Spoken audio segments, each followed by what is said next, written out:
les avions régionaux, les avions d'affaires, le marché a tombé. Disons que le marché des avions commerciaux avait commencé à tomber avant, mais avec le 11 septembre, ça a accéléré.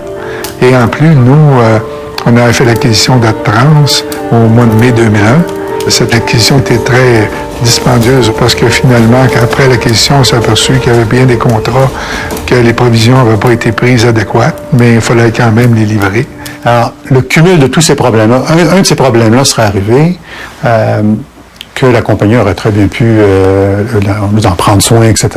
Mais il y a eu un ensemble de choses qui sont arrivées en même temps qui a fait que ça a créé une pression et qu'il a fallu faire des changements importants. Donc, c'est à ce moment-là que la division produits récréatifs a été vendue, donc qui était une décision très difficile, évidemment, étant l'origine de la compagnie.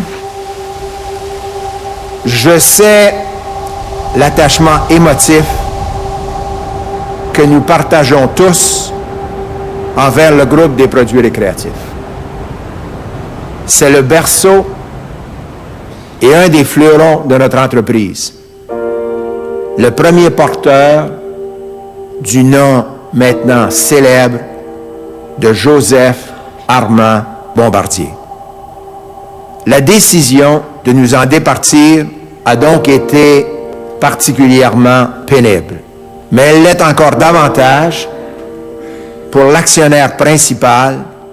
J'avais mis ça clair au niveau du conseil d'administration. On ne s'objecterait pas à la vente, excepté que s'il était vendu, qu'on voulait faire partie d'un groupe d'acheteurs. Ça aurait été comme vendre son bébé, là.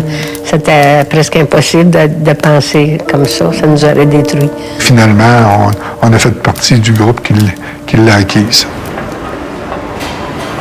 Mais toi, t'es pas venu souvent ici, là? Mais non, c'est le fun de voir ça.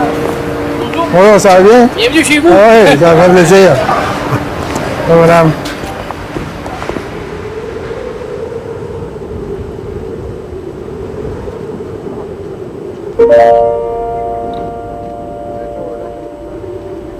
J'essaie de me remettre en contexte quand j'étais plus jeune.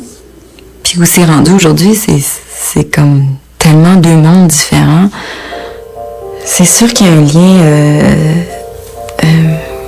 c'est viscéral, tu sais, je veux dire, ça vient nous chercher, là, ça fait partie de nous. Puis en même temps, c'est rendu une grosse compagnie, c'est rendu public. Et toi, tu te demandes à partir de ta génération où ça s'en va, tout ça. Dernièrement, mon cousin Pierre a été nommé à la tête de la compagnie. Et ce qui est intéressant, c'est que du côté de sa mère, il a hérité de notre grand-père. Et de l'autre côté, de son père, Laurent Baudouin. C'est sûr qu'il amène sa vision à lui et une nouvelle façon de faire. Mais il y a quand même une continuité avec le passé. Et ça, je trouve ça intéressant.